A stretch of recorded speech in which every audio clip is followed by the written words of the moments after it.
Hey guys, Richard at Ryden's Room here, doing my latest review. Not for this is just the picture to make it stand out. There, okay. Okay, so this is the review for the second Harry Potter book. So it's my third read. First one would have been somewhere in the late 2000s when I was like watching the film, then reading the book after.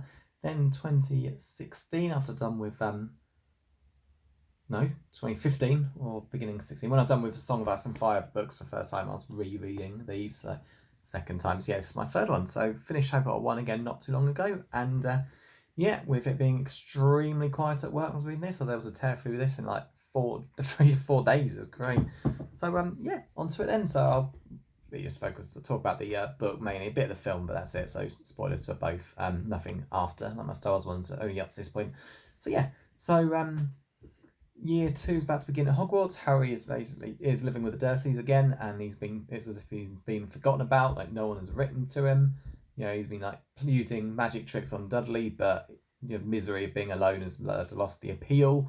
Later, it's discovered that he's not meant to use magic outside of school. So Vernon decides to just lock him up again. Vernon Dursley comes across as the biggest idiot ever. He wants to like forget everything about Harry's ability to use magic and make him like never use that stuff, and then he decides to like lock him up in a bedroom. It's really dumb, and it's just honestly, what are they thinking when I'm writing him this way? But yeah, basically it turns out there's an elf called Dobby who basically wants to keep Harry safe because he owes Harry's defeat of Voldemort. Harry owes Harry everything for his defeat of Voldemort because it's basically made the lives of elves and other creatures better, and he doesn't want Harry to effectively get killed because he knows what's going to happen. And yeah, it turns out Dobby is the one who's been doing all the things, stopping Harry's mail from getting to him, and then does other things like stops him using the magical barrier to get back to school. Then even in school, he has a bludger, fly around trying to just injure Harry, nothing fatal. So yeah, basically, but that's basically after happens. Harry does get there. They have a flying car, which Ron and his brothers, use to rescue Harry, and then Ron and Harry have to use it to get to school after the magical barrier closes, so they can't get to the train. And once they're in school, it's just loads of new things. So similar to book one, a lot. It's more just learning like the odd new spell, but it's mostly just harder versions of original spells that they already knew. Then you got the new things like Defense Against Dark Arts, seeing as Professor Quirrell burned to death. There's a new replacement, Gilderoy Lockhart, who's just this complete fame seeker. He's famous for having written all these books, so he's described as extremely handsome, so all the girls and women love him. And yeah, he just claims he can do anything magical related. And you got some other new things that you have that Ghost celebrating a death day. Nearly Headless Nick celebrating his one because he didn't get invited to this really good event because he didn't get his head completely cut off, so he can't hang out with the Headless Horsemen. But you get to see his death day, which is good.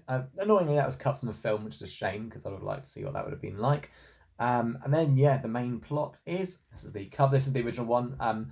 It's quite annoying because by the point I read this, it was about a few days after the 25th anniversary.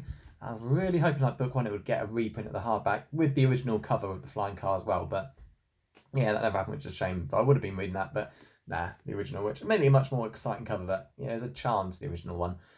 So yeah, there's this big giant green basilisk that's basically been let loose and escape around the school, attacking people, and it can kill people. There's a ghost called Moaning Myrtle. She was she was seen, but she saw the basilisk into eyes and it killed her. But everyone else just getting petrified, and it's just extreme luck. You got the cat that looks into a puddle, sees the reflection. You got a kid using the camera, and as he takes a picture of the camera, that's when he sees him.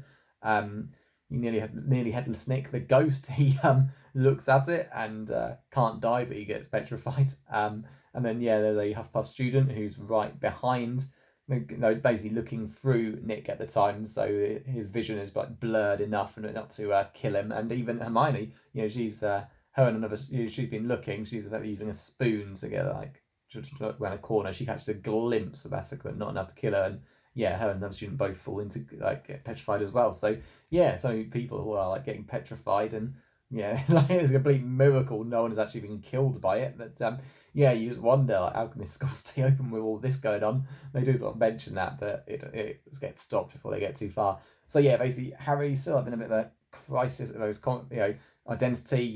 Should I have been in Slytherin or not? Because he finds out he's a Parseltongue. Only Voldemort was a Parseltongue. That's how he can talk to snakes, and he can actually hear the basilisk because of it. But in the end, he fights off the basilisk with the sword of Gryffindor, which he pulls out of the sorting hat, which Dumbledore something a true Gryffindor student could have done. Basically, the heir of Slytherin is Voldemort, but he's basically got a memory into the diary. And when one little girl starts writing into it, Ron's sister Ginny, he's very able to gain power and start possessing her body. And it's his plan to basically live reborn, bringing her back to life again as the younger version of himself. And Harry manages to stop him. He kills the basilisk, although helped massively by Dumbledore's phoenix. Harry, by instinct, it seems he just realizes what he should do. Grabs one of the basilisk's fangs that snaps out when it kills it, and stabs the book up, and it just destroys the diary. And Tom Riddle vanishes as well, and a big meaning towards this later. So it's a really good story. I was found with the film as the weakest one because it's very similar to one, as in identical to the book, but one felt quite new, like you've seen all this great stuff for the first time. Two is just kind of more of the same. Some new things then, you've got Gilderoy Lockhart, who turns to be a complete con man. He just steals all these successes from other wizards and then wipes their memories. But it's not really enough. Here comes my dog. Not enough for it to make it really stand out. He's a good second part to book one in a way, but 3 is where it starts getting really good. So I like this book.